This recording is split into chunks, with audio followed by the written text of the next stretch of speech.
Hello and welcome to another episode of Turjo Talks. I'm your host, Turjo. Today's guest is a powerhouse in the home services industry. She's the president of New Flat Rate, an innovative menu pricing system that helps HVAC, plumbing, and electrical contractors increase service sales by giving customers clear choices, doubling, tripling, even quadrupling revenue from day one. Danielle Putnam comes from a multi-generational family of contractors and has dedicated her career to growing the industry she grew up in. She's a former president of Women in HVACR, a board member of EGIA Foundation, and advisory board member for Women in HVACR. She's been recognized as top 40 under 40 by the news and named Service World Women of the Year. That's pretty impressive. She's also a passionate speaker, advocate of attracting more women to the trade. It's on a mission to build thriving businesses through better systems, better pricing, and better leadership. Her leadership has reshaped how service businesses operate, and her commitment to empowering the next generation of professionals is nothing short of inspiring. Danielle, welcome to the show. Oh, thank you. I appreciate you having me. You know, I was telling you this, and we were chatting earlier in my office. Every time I read something like this, it's and the team does a great job on don't read it ahead of time, just kind of. And every time I read it, I'm like, what am I doing in life? I need to get on it and get to work or something. I can't be doing podcasts all day. Well, congrats. That's a great resume. Thank you. And I I'm appreciate sure we're that. just seeing the tidbits of it. Well, and it's just me. It's a whole team of people, right? So That's I amazing. That's appreciate amazing. everybody that made that possible. So tell me, that's a lot, and we're going to dive into that. Who are you? Who's Danielle? Where do you come from? And women, wellness, fitness that we kind of chatted about earlier, and then contracting doesn't jive. Mm-hmm. You're fashionable. You're a modern female that's into the contract. There's a lot of questions here, so help me understand. Who are you?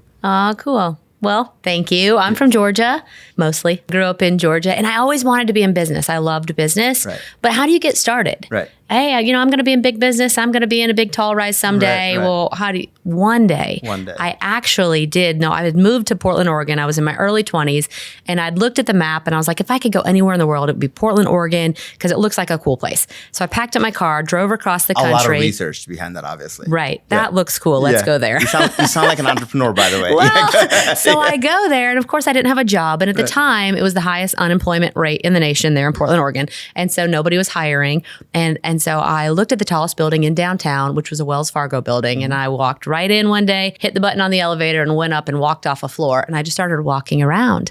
And all these people are looking at me. They're like, what are you doing? I was like, well, I was here to see if I could get a job. Yeah. I'm here. Right. Hello, I have made it. Nobody hired me. Yeah. That was a struggle, of course. But growing up in Georgia, I knew I wanted to be in business, and my dad was a contractor.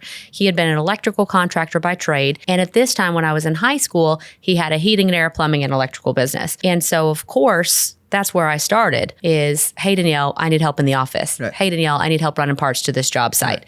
And so as a aspiring entrepreneur, I don't know that I knew that word at the time. Right. It's like, yes, I can do that because I wanted to learn. I was hungry to learn. And that was the opportunity that was in front of me. So I believe that was a lot of the starting point. So helping and obviously ambitious enough to get on the top floor of the building and say, I'm looking for a job. Yeah.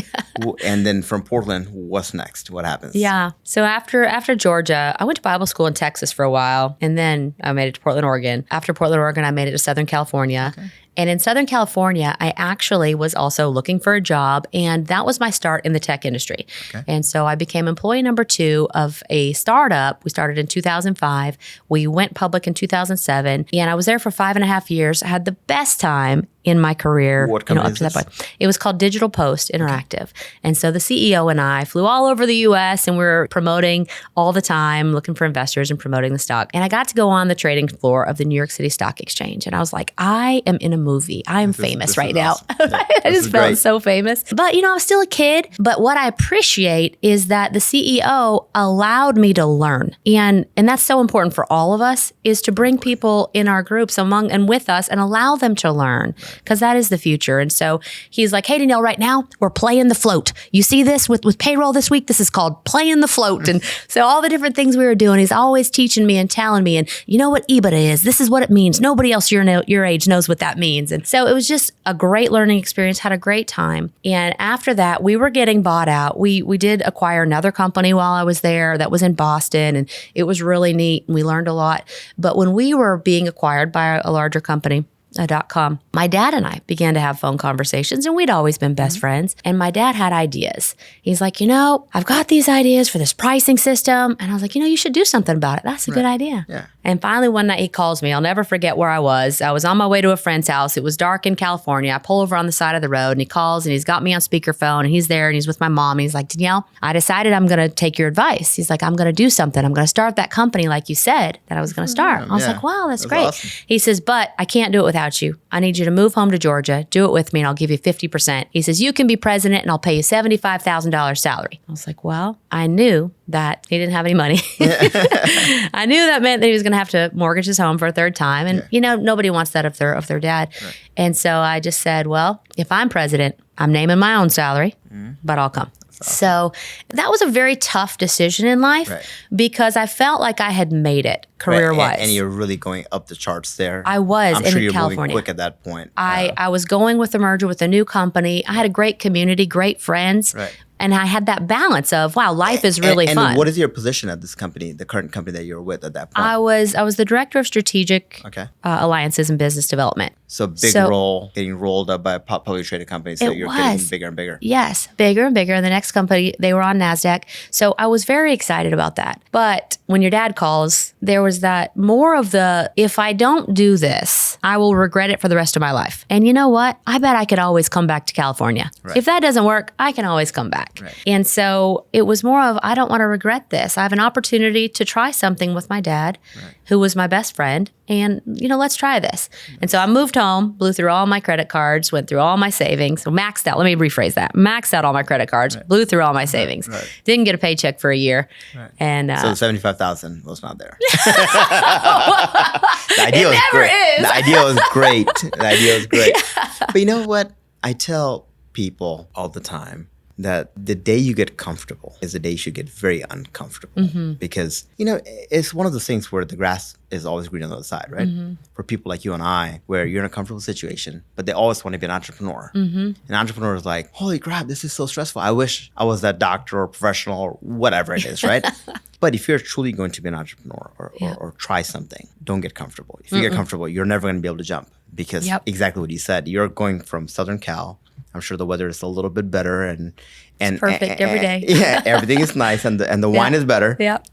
From there, you're like, I'm just going to make this jump from flying around all over the country, luxury restaurants and cool people and the great networking to Georgia, and then everything goes out. Yes. And all of the friends saying, you're an idiot. Yeah. I was like, oh, I hear and people. And by the way, on paper, you are. Like, don't do that.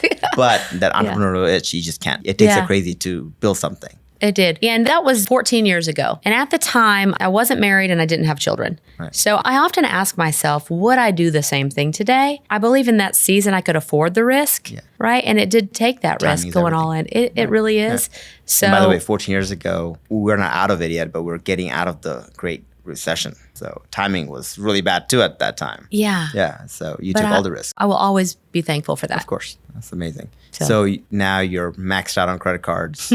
At a very friendly rate. Now what happens to the company? That you're 50% owner of a company that's not worth much. Well, it wasn't worth anything, right? It was an idea. Right. Right. And so we were building on spreadsheets. So 7 days a week, and what is 12 that company now? Yeah, thanks for asking. Yeah. So the New Flat Rate, we're a software company today. And our customers, home service industry, we're in the home service industry. So heating and air, electrical and plumbing contractors, all nationwide. Right. We're, in 50 states, 4 provinces of Canada, and Australia as well. Wow. And so what was neat is we started because we found a pain of contractors, their struggle to maintain profitability and not have the feast and the famine.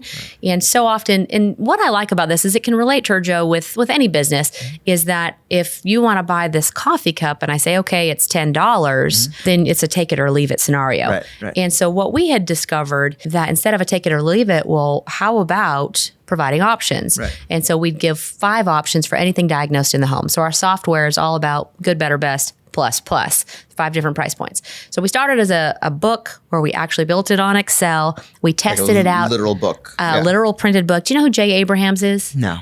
He is the #1 marketing consultant in the world. And so we were fortunate at the time that he invited us out, my dad and I, out to California. Really, my dad made most of the trips. Out to California in a small mastermind group. And he's the one, we kind of give credit as due. He said, you have to beta test. Right. You got this idea. You have to beta test or you have nothing. It's an idea. Yeah. And so he taught us how to beta test. So we printed off 35 pages, these menus. We create these Excel things, create these pages, 35 pages. And we start asking contractors, hey, who will test this? And so they start taking these menus and setting them in front of a homeowner. A technician walks in and says, oh, you need a new light switch or a ceiling fan or whatever it is you might need, or a kitchen sink. And they lay down the options and the homeowners began to buy more with no sales pressure for the technician. And so everybody in the beta program said, wow, this works. It's selling more. And the technician isn't doing anything. No pressure. Right. And so it wasn't until 2017, a software company. Yeah. And that was learning. You learn how to run business, then all of a sudden to learn to be a software company and then try to become a SaaS, a service as a software. Well, that was different. And you just explained 3 different companies. Right. And we've kind of evolved through those. Right. So now it's exciting in our business where we're really doing a lot of training and coaching, but we also have this technology platform that is allowing contractors to be more profitable. So when anybody asks me, what do we do? And I'm sorry I didn't start with this, is we say we keep families together, because when contractors and technicians can maximize the opportunity in the home by increasing cash flow, then their technicians can work less jobs, less hours a day, and they can make it to the kids' baseball game. Right. They can afford to provide for their family. Right. And so that's what our team is passionate about, is they're like, we're helping contractors make more money so they can pay their people the wage that they deserve. Right. And then we're keeping families together. That's incredible. Incredible. So again, incredible, by the way. And I'm just fascinated, right? Because for a lot of companies, especially after they stabilize, and your dad has been in the industry for a long time and you have been too, change is something they don't hear much. Right? Because it's hard to teach a old dog new tricks. And I'm that way. It's really difficult. Walk me through the 3 different ventures, right? So you start from a beta company or an idea, really not even a company. How does that, so the first year you're not doing anything. Right. Second year, how's the revenue going at that point? And how's that working? Good question. So at the beginning, we beta test, and then you've got to test your price points, right? Yeah, of course. How much will the market bear? What are they going to pay? You don't really have a market. You're the market. Yeah. What are they going to pay for this? Right. And so we were like, hey, how about this price? And what I'm forever thankful for, it wasn't me. I'm like, just sell it, for whatever. Yeah. I don't know why. I think business will just come. We'll just sell a lot of them. And then my dad's like, no, there has to be a recurring. And I'm like, oh. So I will always give him credit for that and thank him for that. Nope, there has to be a license. Okay, good. That has been the saving grace, is that there was always a license. But that first year, we did not sell very many at all. The second year, so we started with HVAC. The second year, people started begging for plumbing. We're like, wait a minute. Right. We're onto something, plumbing. So now all of a sudden, we're starting to get some money coming in. And then they started asking for training. And so we began to grow by giving the customer what they wanted. Right. Go ahead. For the audience to understand here, so now I'm a plumber. I call you, or you reach out to me and say, we could help you. I'm just the plumber that gets a call here and there, and I show up and work my hardest and make sure the customer's treated right, and that's it. How are you coming in to help me here now? Just basics, right? So, what are you providing me now?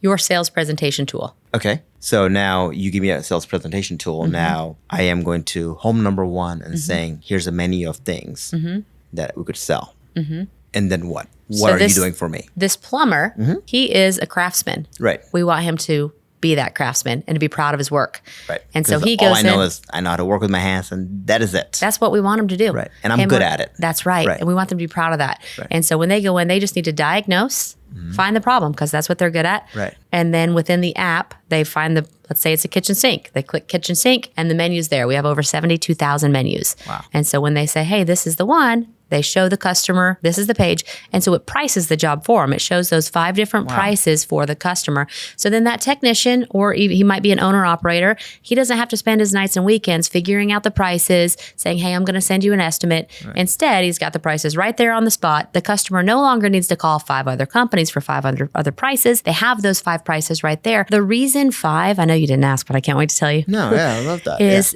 like I said, with the menu, it gives the homeowner the opportunity to buy more to get the value that they want. But when we present prices, if there's 3, the mind automatically removes 2 options. Yeah, you're in the middle. Yeah, always. Every time. And so when we do 5, it maximizes the opportunity, and then we can increase the cash flow. Right. And I love 5 because it gives me as a customer now enough optionality where it's like, wow, it's a lot. But it's not also 72,000 where I need days and I might not even go with it. Like, I hate looking up stuff on the internet now because there's so much options. Like, it's overwhelming. Yes. Then everybody's competing for the ad space too. And it's, I was actually looking for this, not that. Right. So now, but again, I'm the plumber now again. I love where you're going with this, and I want to make sure people know what you're selling or what you're doing to help change lives here. So I'm the plumber. I can only take 3 calls a day now because if I take more, I have to go home and do more back end work, which I hate, price and estimate and all that stuff. But now I could take more calls because I'm not doing that anymore. You could, but we actually don't want you to. Okay. Right? And so that's part of the myth in the industry, in the home services. Got it. Is I had a guy out at my house the other night. It was 7 o'clock at night on a Monday night, and we were carrying groceries into the kitchen. Our oven went out. This is a real life scenario. Yeah. And it's 7 o'clock at night. And so I have 4 kids. They're all crying. They're all hungry. I'm trying to unload groceries, and our oven's out. So the oven's in the middle of the kitchen floor, and he's trying to repair it. Right. And so I said, hey, how many calls have you been on today? He's like, well, this is my 8th call today. Oh, wow. Yeah. I'm like, 8th? Yeah.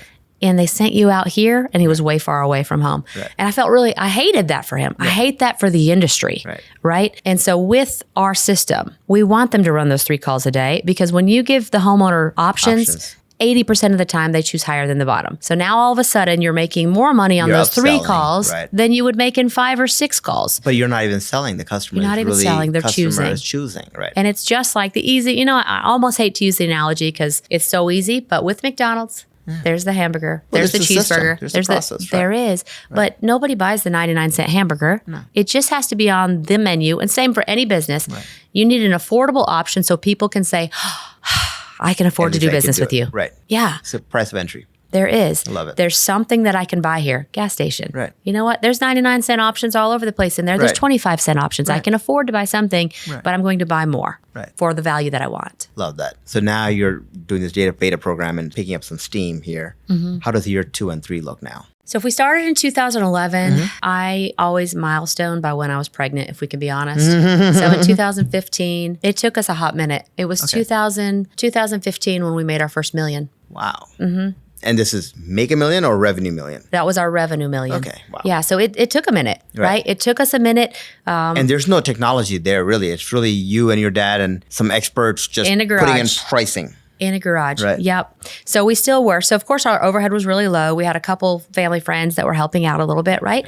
And at this point, people had started asking for coaching and training. And so now my dad and brother were flying coaching and training people. Oh, you want us to ride along in the truck with you? Oh, we didn't think about that. Okay, great. And so we began to add on these services because people were asking for it, and we were learning as we were going. So it did take a minute in the beginning. And I do question, is it okay that we bootstrapped, or should we take in on investment money? And I know that, every entrepreneur crosses that bridge. So I think all the time, would we have grown way faster, way different if we would have done it? But we are where we are today, and I love the process that we went through. So I get that question all the time from the advisory side. And that's exactly what we do, right? Yeah. Help people understand what's the best route. And I tell people there's no magic answer. Yeah. Every business is so different. Working with a group now, they run childhood development for autism. Children with special needs. They're at that crossroad now. And I think it's the right time for an investor. Yeah. But I'm going to give options too. But I think that's when the growth is. But we're looking at a gentleman that actually flips homes now. He's like, I want investors. And I'm like, I don't think it's the right time. So again, every business is different. Right. Only you would know because you were at that time, right? Yes. You went through what you went through. It's just an option. Yep, it is. Yeah. So we definitely learned. We learned a lot throughout the way. And how are you charging? So you made your first $1 million now. You said subscription or licensing fees or something like that. How are you getting this recurring revenue now? We've tested, and I say this just for the benefit, hopefully, of anybody listening and everybody listening. We tested all different kinds of ways to price services, right? It's a great asset to be able to test. Of course. And we continue to go back to the way we did it at the beginning because it's always been the tried and true for us, which is more like a cell phone. You've got your upfront, your setup, and a lot of softwares are like that. You've got your onboarding and or your training and coaching, and then plus the licensing per user. Right. And so that's what we still do today is there's a setup, and training and coaching. Would you like us to come to your location and to train your guys? Would you like to send them to Dalton, Georgia to train with us? Got it. So get an app or something to be on that app, and you just charge me a fee. Got it. Like Service Titans of the world. Yes, Service Titan. Yeah. I'm always curious to, like I told you, I recently got into the home service business myself, and I don't know anything about it. Thank goodness I have a great team that does. Yes. Does your roofing company use Service Titan? Am I allowed to say that? No, they're using AccuLinks, I think, now. Okay. But again, I am so green into this. You forgot more about services in this interview than I'll ever know in my life. So I am very quickly to admit that. So similar approach. Yeah. Okay, so you're making $1 million now. What is the EBITDA margin at this time? Are you guys profitable now or getting there? Yes. Okay, I couldn't tell you what it was back then. You're just running and gunning. You're just trying to grow. You don't even know. Yeah, we were profitable. Okay. How many employees now? Let me count spaces in the garage. I mean, let's be honest, right? Yeah. 1, 2, 3, 4, 5. Right. And one of them kept saying, this is like life of a startup. She says, please, someday can I come in and my desk be in the same place that it was yesterday? Just please. Right. Yeah. And so in hindsight, we had to learn how to manage as well. I love that, yeah. Because, she had a little mobile desk and every day we'd move it. I just wanted to be in the same spot. How many customers do you have at this point? Well, what is $1 million in customers? I don't know. Are we talking about 1,000 customers now? Or are we talking about, Yeah, I don't know. And are you nationwide now or just in Georgia focused? No. We didn't sell in Georgia for a long time. Okay. Actually. Okay. And it was kind of more of that, a prophet is not welcome in his hometown. Yeah. If you've ever heard that, right? It's like, because my dad was a contractor there, everybody's like, oh, that's just Rodney's system, And so we felt that resistance at the very beginning. So we just kind of never went there until many years later. My father's now retired. He retired last year. Good for him. And he hasn't been in the business for 7 years. He started woodworking instead. Oh, fun. Fun. And which is so fun, yeah. Right. But outside of Georgia now. So now we we sell in Georgia. But at the time, everything was outside of Georgia. It probably wasn't 50 states at the time. And how are you attracting these customers now? Or is it more word of mouth? Or because it sounds like you don't have a major marketing budget. We did not have a marketing budget. And that's why we named our business what we named it. It was called The New Flat Rate because we couldn't come up with a name. Well, it's a flat rate pricing tool, a sales presentation tool. What do we call it? And we knew that contractors were searching on YouTube on the weekends for a new flat rate system. So we're like, well, let's call it The New Flat Rate. So we call it The New Flat Rate. We get it the .com, and majority of our leads came from YouTube and also an association. So giving credit to Service Nation, because that was an association we were in as contractors. Got it. And the other contractors in there were like, hey, I'd like to try that out. Let me do that. Awesome. And so friends, right, in that group, but also YouTube. And today YouTube is probably one of our biggest lead gens. Got it. That's awesome. So then you hit 2015. Now the company is changing again. What's the next step? And what made you feel like, we're really a tech company now? We weren't until 2017. So we still didn't know. So at 2015, we were renting conference rooms in the local hotel to host training events. Got it. So the coaching and training started at that point. And that's from people asking you rather than your... Right. It's just like light bulb going on. Yes. Like, wait, I can. Yes. And what are they asking you to train? Right? Because why do we need to train on pricing? Right? And it's more of the mindset, the whole service call life cycle. Right. How does a technician greet the homeowner? How do they begin to talk about pricing? Right. Because it's an uncomfortable conversation for some, right? And then is there financing?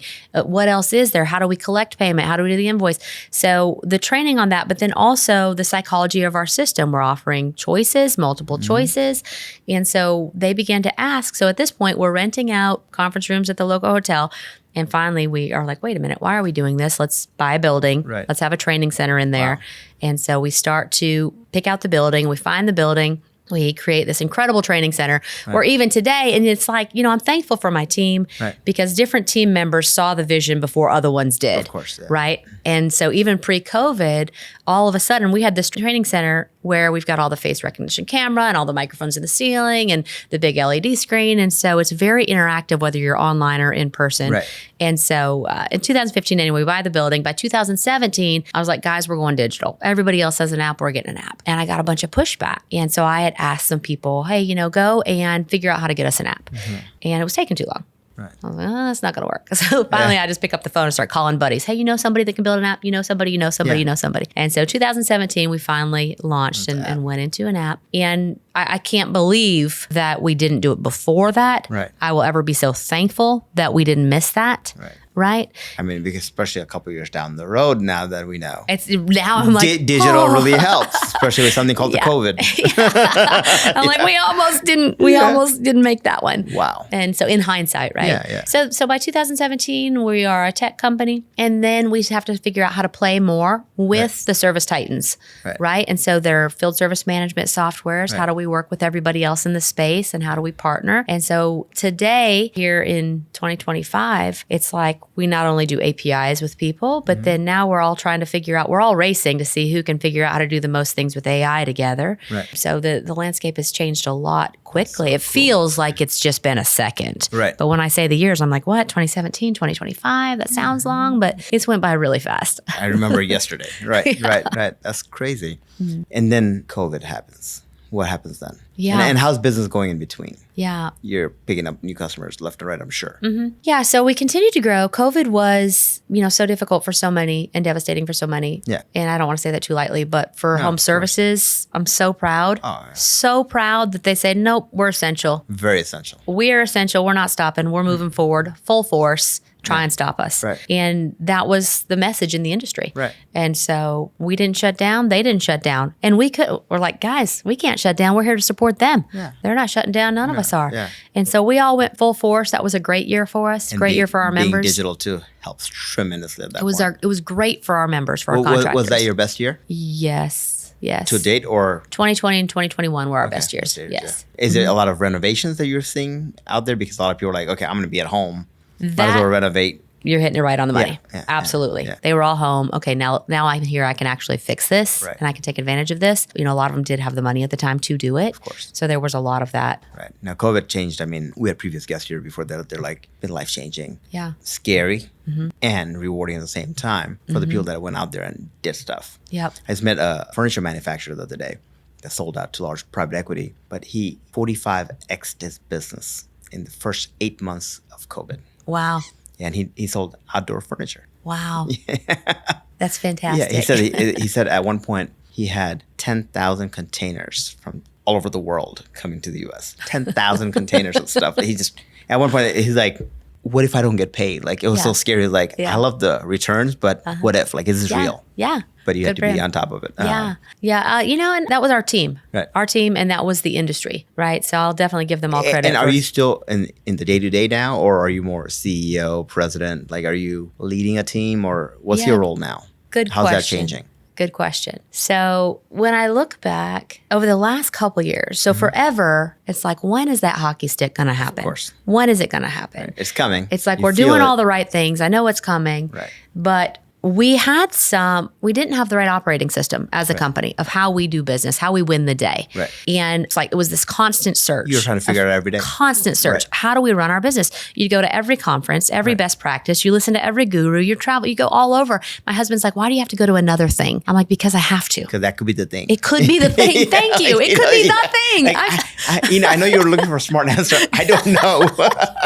It's like, and you can't describe that. You can't. But until we have the thing, like we're not doing it right. Right. And there was a struggle, on the team and on the leadership team of, everybody's, trying to find the thing. And so finally it's EOS, the Entrepreneur's Operating System. Are you familiar with EOS? Yes, I am, yes. The book Traction, Gino Wickman. Yeah. I had read Scaling Up, Vern Harnish, and read Traction. And so then you try to self-implement. You're like, oh, okay, cool. This is easy. Right. And you fail miserably. Right. And so then a year ago, finally we did the thing of, no, we're going all in with EOS. Right. This is the system. This is the operating system that we're going to do for our daily business. And we're hiring an implementer that's going to do it with us. Right. And so we meet and have all the strategy meetings and the quarterly meetings. And now we're using the EOS One software. And so today I have visibility in the business that I never had. Right. And so, I can pull up on my phone and I can tell you everybody what they're working on, the projects and the things and where the revenue's coming from. Are we on track? Are we off track? I didn't have that visibility. Right. And, I was probably ashamed at the time to say, and my business coach, you have business coaches. They're like, well, where's your dashboard? Well, like some here, some there, some there. Have you seen my head? Yeah, right. I know. So finally, I'm like, the dashboard is right here. Right. And this is what it says.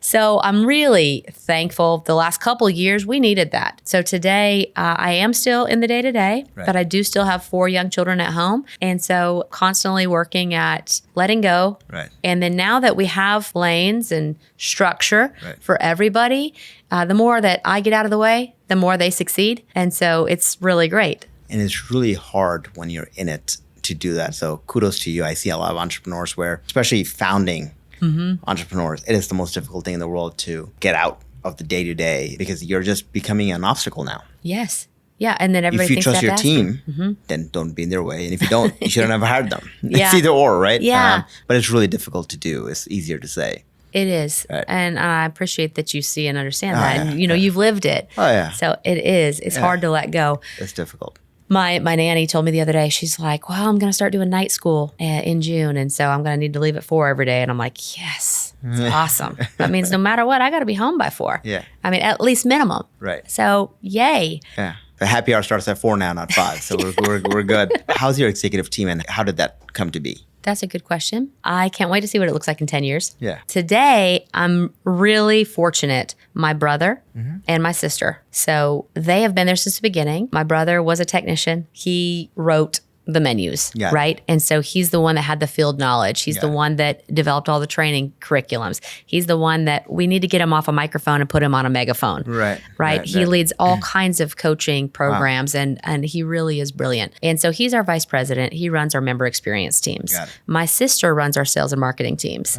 And so early in the beginning when we started, she was going off to Colorado to Bible school and she's like, yeah, I can do a website for you. So she's been there from the beginning. She traveled around the world doing missions. She was in Europe for a long time. And so she's always been in the business, but probably more like 5 years ago, she kind of was like, all right, I'm coming full in all the way, nothing else.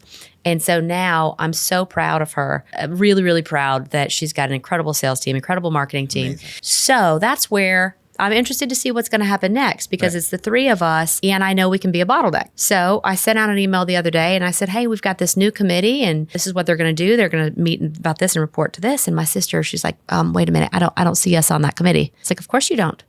We don't get to be on that committee. Yeah. And so I'm wondering what's going to be next, to be honest, is I'd love to see our egos are out of the way now. All 3 of us. So now I'm looking at, all right, do we get some real seasoned C-levels to come in above all of us and really take the company where it deserves to go? And how big is the company today? How's the revenue? Can I hold that for off air? You can. A lot larger than 1 million, I'm assuming, right? I mean, it's an interesting approach right now, right? You're really at that crossroad of what we were talking about earlier. What's next? Right. Because it seems like everything's going well and you could really, this thing could launch. Yeah. And then every single day, we got investor calls and investor emails of, Do you guys have investors today? We don't have any. So it's but we get the phone calls every day. Family owned. Got it. Yeah. Right. And so the other day, we were on the phone with partner and they brought their investor onto the call, which was very interesting. And I was telling my head of product afterwards, I was like, you know what? That just sounds terrible, doesn't it? Can you imagine if they were telling us what to do every day? Right. So we're kind of in a fun spot right now. But I'm very interested in what if we got some very seasoned executives to lead us to the next level above us? Again, it's and exactly what you're going through, we went through that, right? And I see a lot of entrepreneurs go through that. It is such a hard decision. Yeah. Because now the issue is, in a good way, that your company seems like it's on pace, it's doing well, you're hands off as much as you will be, and it's running itself. You got a great team which you put on. So the culture has been established. Now, do you really let go and get a C-suite person or people there and change it? Because everyone's going to bring a different leadership skill to the team. Could be really good. And it's nerve-wracking. And someone like yourself that sounds so passionate about the business and the people, you seem like you care about the people more than just the business, right? You care about your customers more than you care about yourself. Like that is hard. Sometimes it's necessary and that's difficult. That really is difficult. We did take a step in that direction last year and we failed miserably, right? And we have all done that. Right. And what was great is we hired a CFO for the first time. Anyway, we had a Ferrari and a horse cart. And there wasn't a match. But once we saw like, oh, wow. So today our team is no longer a horse cart. We've got an incredible team over there on the finance side. But it took seeing what could be and trying that out. Okay, that didn't work, but now we knew where to go. Right. And so it really helped us to grow. It forced us to grow in that department. Right. You know, what I tell people all the time from the advisory side, or just in general, just advice that I always advise people, if you can, start with the end. Always, anytime you're planning or your family or whatever, to make that decision, sit down, take a day off, 2 days off, wherever, and say, where does this thing end? What does the end look like? If you start with the end, everything in between, the surprises are not there anymore, right? Yeah. And the analogy I give kids is that scary movie, fast forward to the end of the movie, the last 5 minutes, and know what happens. Yeah. Rewind it. When you watch that movie, the jump scares are not scary anymore because you're like, the nanny was the bad person. Like, it's just not scary anymore. Yeah. So if you start with the end and then come to reality and then plan it out, it makes it so much easier. The reason I said that, and that's going to help with your approach to, should I take investors? Should I just sell to private equity? Should I give it to the kids? I don't know. Yeah. But if you start with that part, it helps so much more. I like that. Yeah, always start at the end. It makes it easier. And especially in your dynamic is different because you have so many different family members, people that are so passionate and put so much sweat and tear into the business. It's different. Yeah, they do. We get the questions all the time of, what's it like working with family? I was getting a little nervous when I heard that, but it seems like it's working. That's why EOS was so good, because we were unaligned. Right. Like, we wanted different things. We wanted to grow at different paces. There was definitely power struggles happening, although there's love, and people are like, oh, you work with, I'm like, well, we don't even talk half the time at work. Like, we don't see each other. But EOS got us in alignment where we're able to all row in the same direction, and it's fun. Yeah. Well, when I was hearing you speak, if you think about what you just said here, and maybe this was strategic or maybe you just didn't think about it, what EOS, or you could have called it anything, it doesn't matter, but an operating system took out the fear of making decisions, right? Now you guys are running towards one goal. Yes. But think about what that did to your company is the same thing you did for the plumber or anyone else, right? Yeah.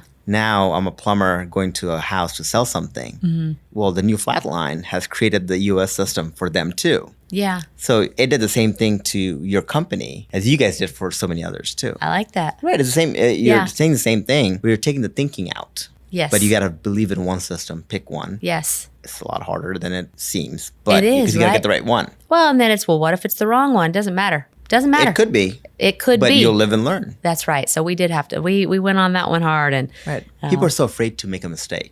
But if you didn't hire that CFO, I don't know, was that a mistake or was that the best investment you ever made? Because you probably got a great, Horse Guard became a Ferrari now in your team. Yeah. But that person wasn't the right fit for the culture, or you weren't the right fit for them. It doesn't matter. Right. But it worked out to be the best thing. So was that a mistake or one of the best investments? If you don't make that, if you don't take that chance, you'll never get there. Yeah, I love how you said that. Yeah. And I hope everybody hears that. You know what? It was the greatest thing. Yeah. In hindsight, it was the greatest thing. In the moment, I got a lot more gray hairs from that one. But it teaches you and I of the world, an entrepreneur, that, hey, we make mistakes. Ego, that's not part of the game here. Nope. And until you do that, right, you're not gonna get there. So give me some advice for the world and entrepreneurs that are trying to move from Southern California to starter that might not make anything. How do you do that? How do you get the courage? It was being really honest. Do you actually want more? Do you want to build that thing? Right. If you're not going to do it, then quit talking about it. Yeah. Right? Yeah. We're tired of hearing you talk about it if you're not going to do it. And there's so many. There's so many. Oh, I had this great idea. I have this great idea. Okay, well, do it or quit talking about it. Great ideas are great, but... Yeah, I really would love to encourage everybody to be honest with themselves. Do they really want it? Right. And if they do, then... Anything that you have to go through, and I love what you just said, because everyone I meet in life had the greatest ideas. But I also meet everyone that wants to execute the idea. They have to be perfect. I tell my team here, I'm good with 80%. Yes. I'm not a perfectionist. I don't care. We're going to make mistakes. I know that. And my customers know it too. Yeah. It's how you handle that, right? But 80% is good. It is. Perfection, I'm never going to reach that level. And by the time you wait for that, you'll never do anything. Yep. Right. But what did you do? Give me that, that night when you got that on speakerphone with your dad. What goes through your mind? Because I know a lot is going through it. Yeah. Well, like I said, the opportunity to make his dream come true, the opportunity to work with him, but the opportunity to actually try to build something. Right. And as an entrepreneur, we're builders so often. I know, a lot of my entrepreneurial friends are like, yeah, I love to start things. I do too. I'm a builder. So to be able to actually put our hands on something and to make it work and figure it out, that was going through my head of, wait a minute, I'm going to do this and I'm going to build something. And we don't like to be told what to do. No. I hate to be told what to do. Hate it. And no, I don't want to work for anybody else. I don't want anybody else telling me what to do ever again, ever. And so that's kind of it too. Is, are you really ready to be your own boss? And you're tired of having other people tell you what to do. So, yeah. But you need that grit. You just need to jump on it. Yeah. And look, you're the crazy one, or we're the crazy ones where we chose to work 80 hours a week so we don't have to work 40 hours a week. We did. We did. But it's so satisfying. Yeah. You know who John Maxwell is? Yes. Love John Maxwell. I'm loving this season of his life, right? He's in his 80s. And so when I'm running, I'm listening to John Maxwell because it's all wisdom. It's wisdom and it's a different perspective. He's lived a whole life. He's slowing down now, but he talks about all the time how everybody's like, oh, I want to do what you do. He's like, then are you willing to do what I've done? And that's what so many forget is the sacrifices that they made to live the life that they have now. Are you willing to do what they've done? And the issue of that is that, we live in a social media world. You only, like, if I follow you on social media, I'll probably see all the great things you're doing, the cool yacht and the private planes or whatever, the fancy stuff and the nice bottles of wine and the great dinners. But I don't see what you did the midnight prior to that when you're with your team, putting out a fire. No one saw that. And we just see that little part of life where we're like, oh my God, I wish, or I want to be that. Well, do you really want to be that? I don't know. Right. That is kind of the curse of social media, right? It is. Yeah. If you had to do it all over again, would you do it different? And how would you do it again? I would have given myself some more grace. You're really hard on yourself. Yes. I would have given myself some more grace, a little bit more kudos, to be honest. But the decisions, the decisions I made along the way, no, there's some in particular that when I think back, I'm like, I wish I would have addressed that differently. I even failed in leadership multiple times with my team. And so it's easy to go back and say, oh, well, I wouldn't have done that. But it led to the team that we have today. And it was really a lot of the strengthening of the muscles that I needed. Right. And even when you think about when you had to fire, your first team member, it's like, well, are you going to do it or are you going to do it? I was like, no, I'm going to do it because I need to strengthen that muscle. Right. So I wouldn't do it different because I needed to learn. But I would give myself some more grace. It is the nightmare of, I feel like so many people think that CEOs, presidents, entrepreneurs, whatever, their favorite thing is to fire people. It's the worst. It is the worst nightmare of owning a company is to let someone go. Because you try so hard to make them successful. And people don't realize how much that would mean if someone really became successful. But if you have to let them go, it's so hard and people don't realize that. Like, oh, that guy was whatever. But that's what they don't know. What you just said is what others don't know, though, is you tried so hard to make them successful. That's what they don't know. Because if they're successful, by definition, you're more successful. And like, we're aligned here, by the way. Yes. Yes. And a true leader actually aligns themselves with the business model. And I love that. We've had people that have shown up in interviews and it's like, people interview really well, right? They dress the part, they say the right things. And then the minute they come in, I'm like, who is that? Well, it's what you said earlier, bright ideas versus execution. You don't need a good idea. A decent idea executed well is a lot better than the greatest idea of all time that never left the cocktail napkin. Yeah. I agree. Execution's hard. It is hard. And dreams are easy. But to actually face it and do it, it's really difficult. Yeah, it is. And being able to execute well. And that's something that we're really trying to work on right now is if we're going to do a project, if we're going to do a product, like it has to be executed or we're not going to start it. And that's very difficult too. How do you keep your team motivated? Because you guys are always selling. Right? How do you do that? How do I keep the team motivated? Especially after the oven breaks the night before and kids are yelling. How do you do that? Yeah, how do you keep the team motivated? To be honest, right now, it's giving them ownership in what we're doing, right? Ownership doesn't mean equity. For us, it means decision making. Well, yeah, and letting them have a seat at the leadership table, letting them have a say in like forming the committee. And that's more important than monetary too, by the way. They want and autonomy. Money is important, but autonomy and the power to say whatever they want to. Yes, they want to feel like their work matters and that they are actually. We had a team member the other day, he's been with us for 5 years, going on 6, and he said, what was so fun about him is my brother Matt, who travels and trains and coaches all over, was in Louisiana going to Texas or Texas going to Louisiana. Anyway, at the airport, Uber driver picks him up and really impressed him. Wearing the suit, gets his bags, great personality, attitude. They talked the whole way. They had a great connection. My brother gets back from his trip. He's like, we're going to hire that guy. It's going to be my assistant. And I'm like, are you serious right now? And Yomi, he deserves his name said on air. Yeah. So Yomi joins our team. And at the time, my brother's like, hey, and he's actually here on a student visa. Can we sponsor him? I'm like, yeah, we can sponsor him. No problem. I didn't know what that meant. Yes. If we're going to be honest, I didn't know what that meant. The execution of that. Oh, that is a big deal. And that took years. Yeah. But I said it. So we're going to honor our word. And so anyway, and Yomi the legal now, fees aren't pretty either. all of those things I did not know existed. And time that takes away from your business. All of those things.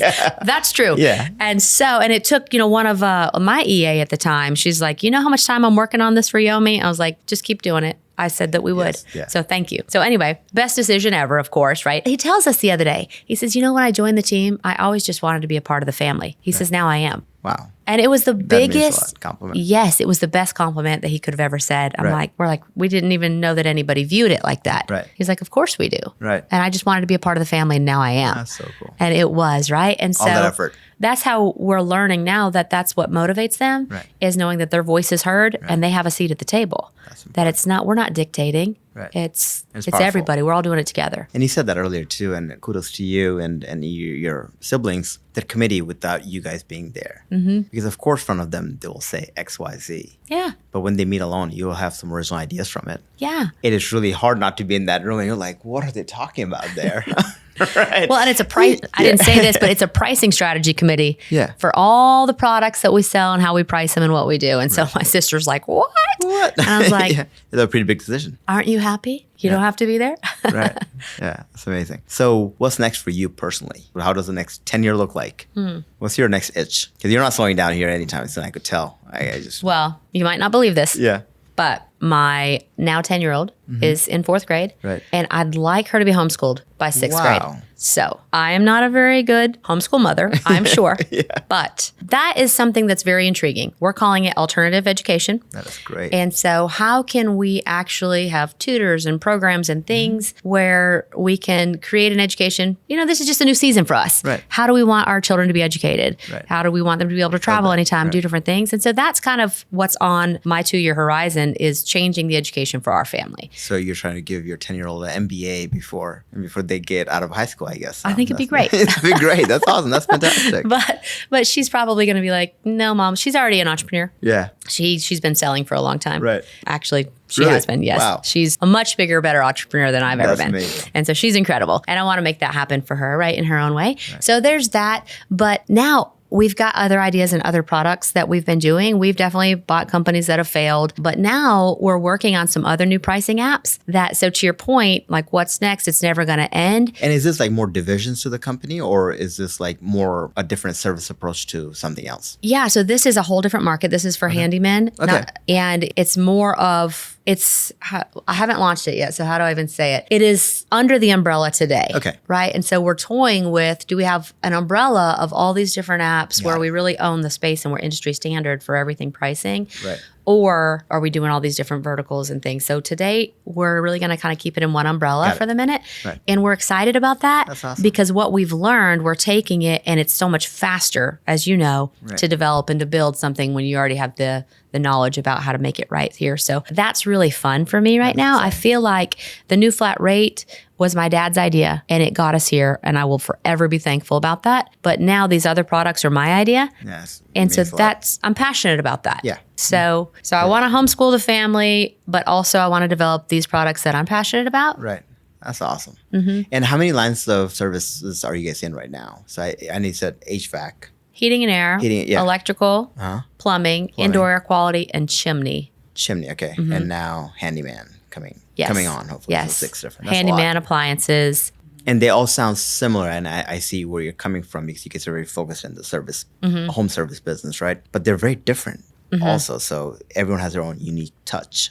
They are different, And I'm really excited about the handyman one, because these guys, like the big 3, heating and air, electrical, plumbing is the big three. So that's, you've got all the big software companies, all the things going on. But over here, we've got a lot of one-man guys and a lot of opportunity there. Very, very different there. Very different. Talk about fragmentation. Yes. And so even all the coding and everything, we coded in multiple languages. And like, it's a completely different market. So and I'm doing excited. A lot of service for the consumer too here, because I'm a consumer. Like handyman comes up, I probably don't know how to operate a drill, or probably shouldn't. Right? I'm good at it, but it helps too. Like, okay, now I'm like, okay, it's official. Someone's actually backing this up, and it's real data, because I just there's such a misconception of handymans and stuff like that. Like, you don't know who they are. It's true. It's someone you're probably finding them through your landscaper or Google, and that's the closest thing you have to it. That's it. Yeah. And I like that. I like that we are helping the consumer You are too. helping the consumer a lot. Like, someone like me, I love that. I'm actually going to download this thing pretty quickly. I'm like,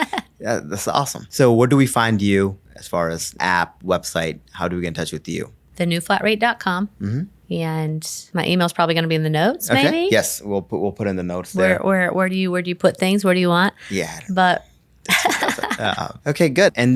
And you know what? LinkedIn too. Yeah. Find me on LinkedIn. And then if you had to talk to, you to take maybe 30 seconds or less, whatever. But if you had to talk to a contractor or service industry professional that's listening to the show right now, why you and how can you make their life better? 30-second elevator pitch. No pressure. Yeah. You're signing up people.